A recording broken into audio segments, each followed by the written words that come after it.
I'm Tonya Schneidereith, a simulation educator and alumna of the 2015 cohort of National League for Nursing Simulation Leaders. My presentation today is on curricular integration of simulation. When I'm finished, you will be able to identify why a cohesive definition of curricular integration is important, discuss a model for curricular integration, and identify the components necessary to complete a curriculum map. I'm a member of the International Nursing Association for Clinical Simulation and Learning, and AXL's Standards of Best Practices Committee. What I've learned from being on this committee is that the standards that we use in simulation are really evidence-based, meaning if there is little to no evidence about a particular aspect of simulation, it would be hard to create a standard to recommend best practices. I'll talk more about that in a bit, but for now, let's talk about curricular integration of simulation. When you hear the words curricular integration, what does that mean to you? Is it that you have a simulation scenario in one of your courses? In all of one matriculation year? In every clinical course? For those in practice settings, is simulation used throughout the residency program? Used only in competency testing? Or is it a mix? Or neither? In 2015, I began working with a group from my NLN Simulation Leaders cohort, and we realized that we all had different definitions for curricular integration.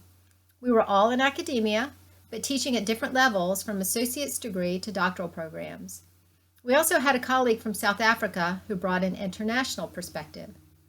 We searched the literature and found as many definitions for curricular integration as we had when we all sat down to meet. Too many to have one clear definition. Now you may be thinking, so what? As long as I know how we have simulation integrated into our program, why does it matter how other people are defining integration? So remember when I said the standards were based in the evidence? If there are multiple definitions of curricular integration, there can't be a cohesive body of evidence. Using similar terminology with the same definitions is a basic requirement to create a cohesive body of evidence. As my friend Herb Childress, author of the PhD Dictionary, writes in his latest blog on native speakers, quote, "What you say is not exactly what I hear. What I do is not exactly what you see. What a miracle then when we can find friends who describe the world in familiar vocabulary, when we can relax and speak in the vernacular." Unquote. So the first point that I want you to remember is that you have to have a cohesive body of evidence to build a standard of best practice for anything in simulation. To do so, we need to speak the same language, including what curricular integration means. So with my group, we conducted an international survey and used those results to build a model for curricular integration. I won't get into the details here, but if you want more information, the article is by Harrington and Schneidereith in issue 42 of 2017's Nurse Educator. But the bottom line is that we didn't find any consistent definition of curricular integration, so we developed a stepwise model to begin integration with one course. The second point to remember is that there's a stepwise model to aid you in integration. The link to the model is with this video.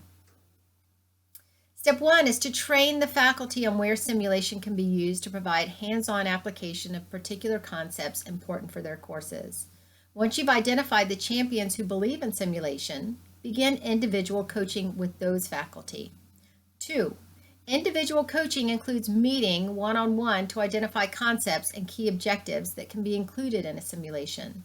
The NLN has validated and tested scenarios available for download free on their Simulation Innovation Resource Center site that you can navigate to from the nln.org site. Use these unfolding scenarios to begin integration into your program. While you can certainly write your own scenarios, they will need to be validated and pilot tested before using them with your learners.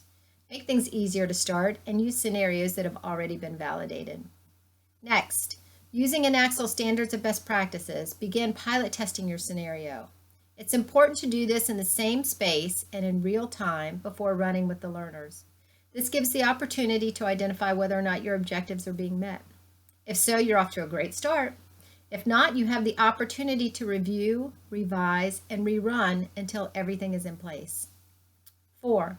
Once you have the simulation integrated into one course, it's time to start over and integrate the scenario into another course.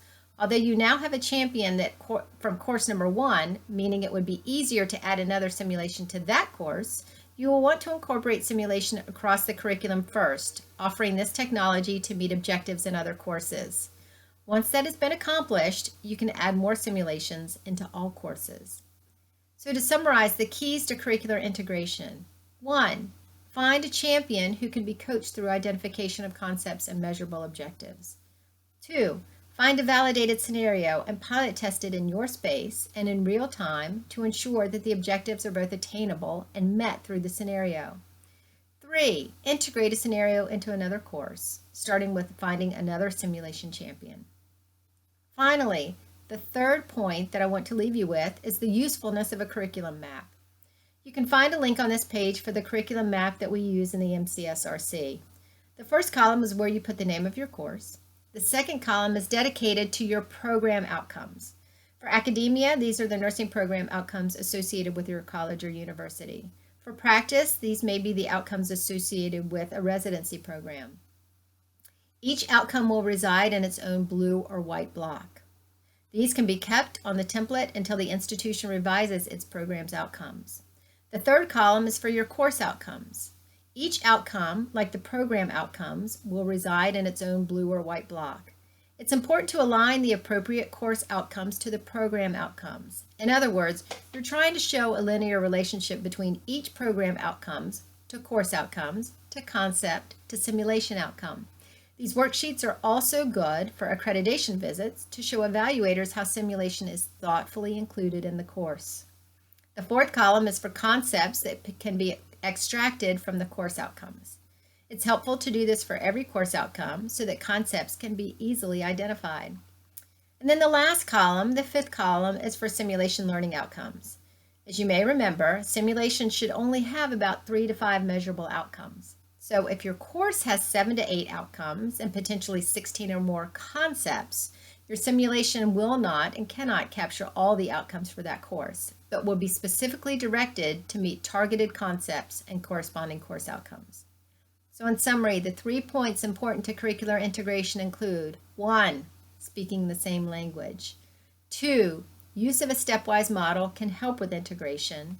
And 3. A curriculum map can align program, course, and simulation outcomes for purposeful integration. I hope you found this SimTalk useful. I wish you luck in your own curricular integration. And keep us at the MCSRC posted on your progress, and we look forward to hearing all of your successes.